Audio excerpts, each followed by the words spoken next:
Social মিডিয়ায় লাইভে এলেন অরিজিৎ সিংহ, বললেন আর কবে সোশ্যাল মিডিয়ায় তিনি সক্রিয় নন। অরিজিৎ সিংহের নামে যে সমস্ত হ্যান্ডেল আছে সবেতেই কেবল তার কাজ সংক্রান্ত পোস্ট, কোনো ব্যক্তিগত আপডেট তিনি কখনোই সোশ্যাল মিডিয়ায় শেয়ার করেন না। তবে টুইটারে একটি নন ভেরিফাইড হ্যান্ডেল আছে যেখানে তিনি আরজি কর কাণ্ড নিয়ে মুখ খুলেছিলেন। এবার লাইভে এসে নানা কথা বললেন, অসহায়তার কথা তুলে বললেন প্রশ্ন অনেক, যে উত্তর পাওয়া যাচ্ছে তাতে কেউই সন্তুষ্ট নয়। স্বাভাবিক, সবাই দেখতে পাচ্ছে, সবার বুদ্ধি আছে, আমি কোথায় কি নাম না নাম নিয়ে তাই নিয়ে রাজনীতি করার কোনো মানে হয় না।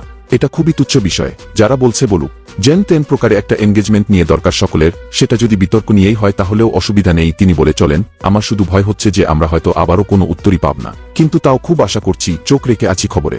এই বিষয়টা ভাবাচ্ছে, ভয় ধরাচ্ছে, নানারকম কাজের মধ্যেও ঘুরে ফিরে এই ভাবনাই আসছে। কিছুদিন আগে তিনি অসুস্থতার কথা জানিয়ে লিখেছিলেন কনসার্ট বাতিলের কথা। এদিনের লাইভেও তাকে বলতে শোনা গেল, গলা আগের থেকে বেটার, গোটা গান এখনো গাইতে পারছি না, তবে অন্য কাজ হচ্ছে।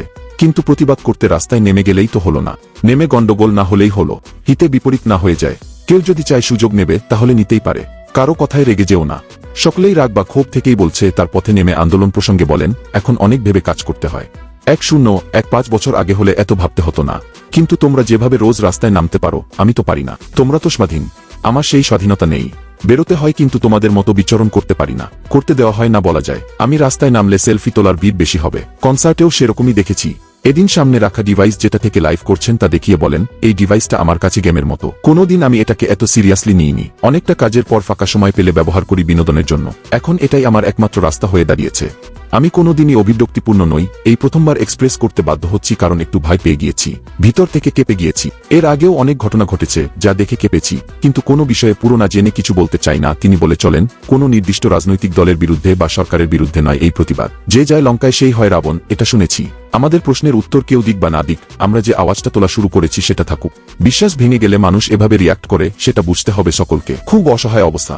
এখন একজন নেতাজি এলে সত্যিই ভালো হতো, বা একজন স্বামী বিবেকানন্দ, যিনি আমাদের এগিয়ে নিয়ে যেতে পারবেন। আমি আশাবাদী। শুধু ওই বাবা মায়ের কথা ভেবে বুকটা ফেটে যাচ্ছে। এরকম কত বাবা মা আছেন, কত ঘটনা এরকম। আরজি কর কাণ্ডের প্রতিবাদে তিনি গানও বেঁধেছেন, ভাঙা গলাতেই শোনালেন, আর কবে আর কবে আর কবে চিত্ত স্বাধীন হবে। সবশেষে তাকে বলতে শোনা যায়, সাবধানে থেকো, আমাদের সবকিছু মাথা ঠান্ডা করে করতে হবে, একদিন দুদিনের বিষয় তো নয়, ভুলে গেলে চলবে না এটা। দেবীপক্ষে দেবীর বিচার চাই, নিজের নন ভেরিফাইড এক্স হ্যান্ডলে এই গান পোস্ট করেছেন অরিজিৎ।